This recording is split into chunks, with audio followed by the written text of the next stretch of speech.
उपस्थित साधुगुरु वैष्णव भक्त मंडली कृष्ण भक्त गौर भक्त बाबा और मायेर चरणे आमार शत शत कोटी दंडबाद प्रणाम।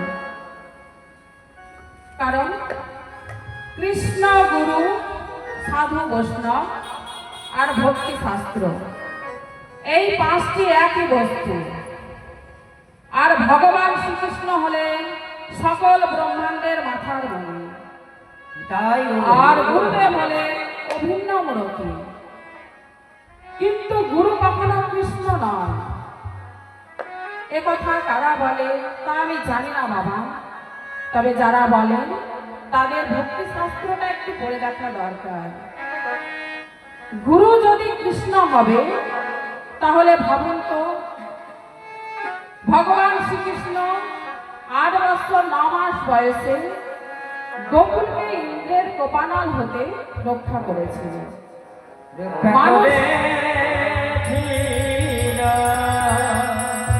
মানুষ শরীর ধরে গুরুদেবের কি সম্ভব হবে? কালিয়া দমনও সম্ভব হবে না।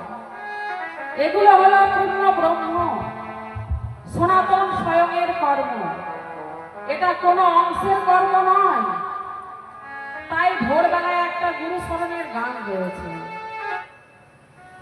আশ্রয় করিয়া বন্ধ শ্রী গুরুর চরণ,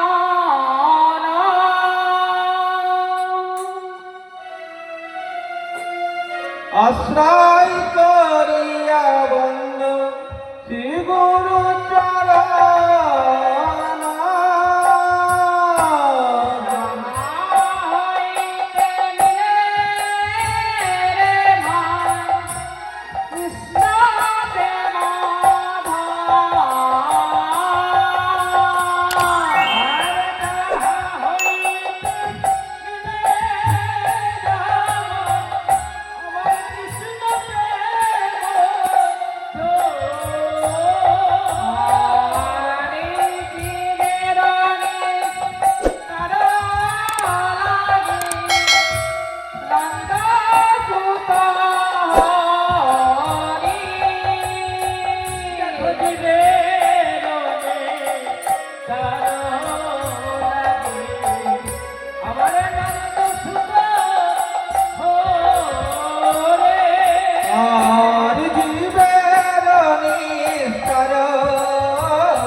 এ মহিমা গুরু কৃষ্ণ হইয়া করি জানো।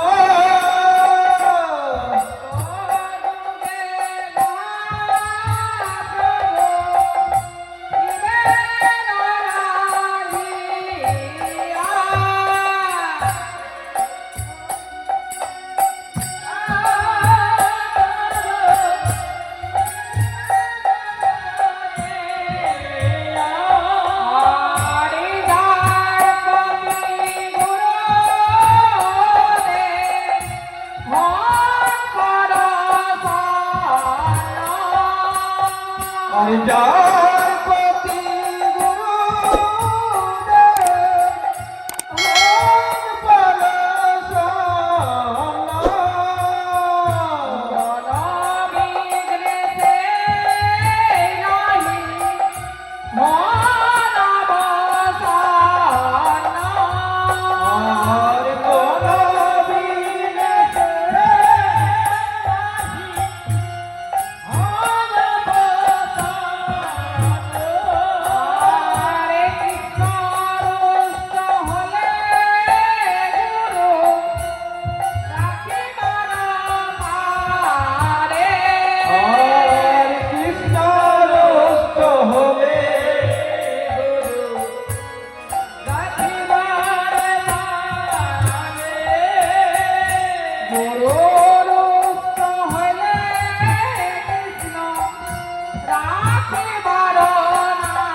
এগুলো গান নয়, এগুলো রত্নের মালা। আর শুধু মুখস্থ করে ফেললে হবে না, স্কুলে পড়ার মতো মুখস্থ করে বলে ফেলা এটা সেই জিনিস নয়। এটা হলো উপাসনার বস্তু। শুধু মুখের কথাই হবে না ভাই, মুখের কথাই হবে না ভাই, মুখের কথাই হবে না ভাই, মুখের কথাই হবে না ভাই। অর্থগত জ্ঞান না হলে মুখের কথা হবে না ভাই। ওই অর্থগত জ্ঞান না থাকিলে মুখের কথাই হবে না ভাই। অর্থগত জ্ঞান না হলে মুখের কথাই হবে না ভাই। ওই অর্থগত জ্ঞান না থাকিলে গুরু গোবিন্দের কৃপা নইলে, ওই অর্থগত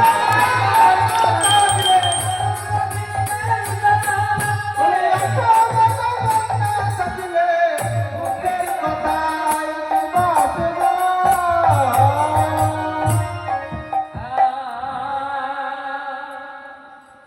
কৃষ্ণ যদি আপনার পরে দুঃখ পেয়ে থাকে, মানে রাগ করে থাকে, তাহলে গুরুদেব সেটা সামলে নেবে। কিন্তু গুরু যদি অসন্তুষ্ট হয়, কৃষ্ণের কাছে গিয়ে দাবি করলেও ক্ষমা হবে না। এত বড়ই অধিকার দিয়ে দিলে ভগবান শ্রীকৃষ্ণ গুরুদেবকে। অর্থাৎ গুরুর বিচার করতে আমি যাব না, কোনো বিকৃত কর্ম করলে গুরুদেব সেটা জানবেন। তাই বলে গুরুদেব আমার কাছে অন্য কিছু হয়ে যাবে না, গুরু গুরু। তবে তার জন্য সাবধান। গুরু বিক্রিয়া যদি দেখো রে বাবা,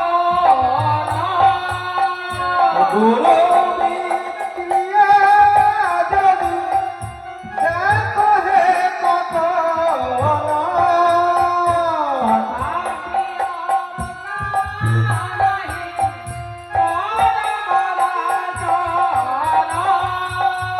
আর তথাপি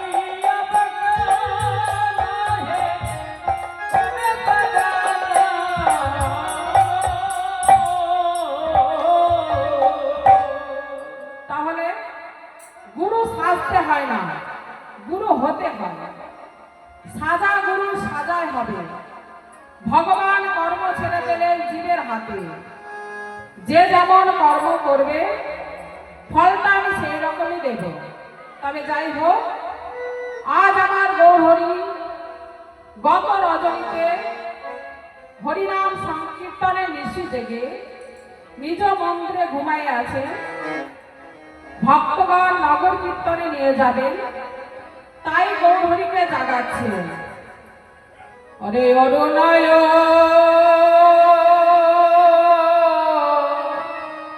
দয়া ভেল, ওরে কমল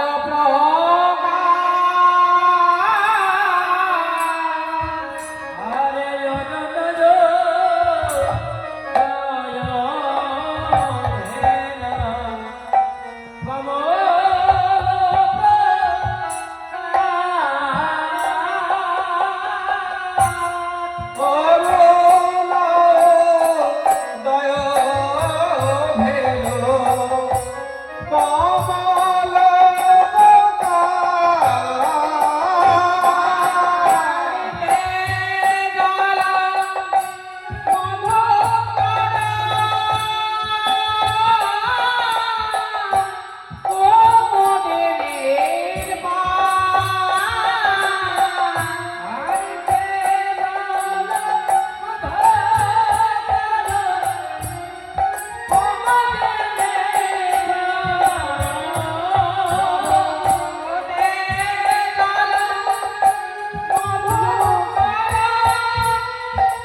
দেখতে কেমন আপনাদের যদি বলা হয় তাহলে আপনারা কি বলবেন? গৌর বর্ণ, লম্বা সুপুরুষ, এই তো বলবে। কিন্তু ভক্তি শাস্ত্র কি বলছে তাই দেখুন। আজান লম্বিত ভোজ কানকা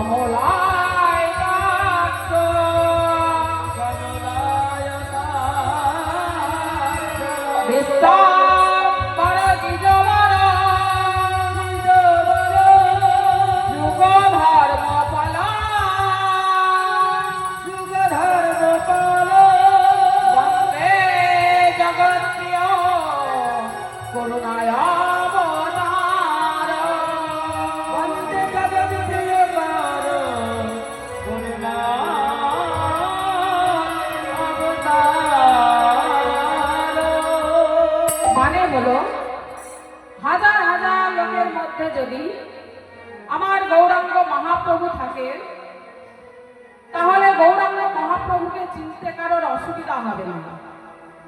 কারণ কি জানে? আমার গৌরাঙ্গ মহাপ্রভু এত লম্বা যে সোজা হয়ে দাঁড়ালে হাতের আঙুলগুলো হাঁটুর নিচে নেমে যায়। তাই বলা হলো আজান লম্বিত ভুজ। আজান লম্বিত ভুজ মানে হাত, কনকা বাব দাঁত। কনক মানে সোনা, দাঁত মানে দেহ, সোনার মতো অঙ্গ শোভা। আবার নয়নগুলো দেখতে কেমন? পদ্ম ফুলের পাপড়ির মতো দেখতে। কলিযুগের যুগ ধর্ম প্রবর্তক, বিশ্বের সকল ভার হরণকারী সেই গৌরাঙ্গ মহাপ্রভুর নাম করলে আমাদের সকল সাধনায় পূর্ণ হয়। তাই নরোত্তম দাস ঠাকুর মহাশয় বললেন, ওরে গৌরাঙ্গের দুটি পদ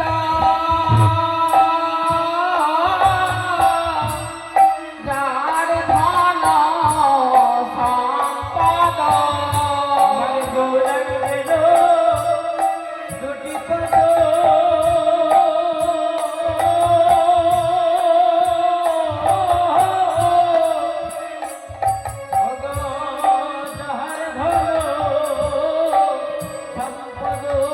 সে যেন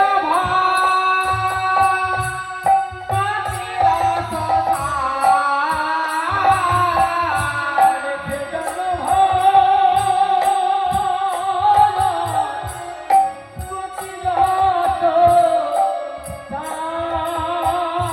আরে গৌরাঙ্গের মধুর লীলা, যার কর্মে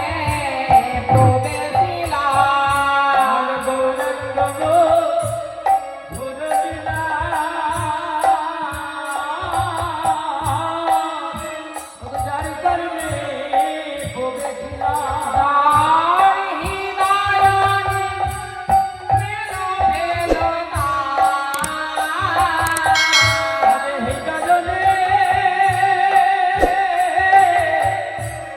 মেলো ভেলো তার,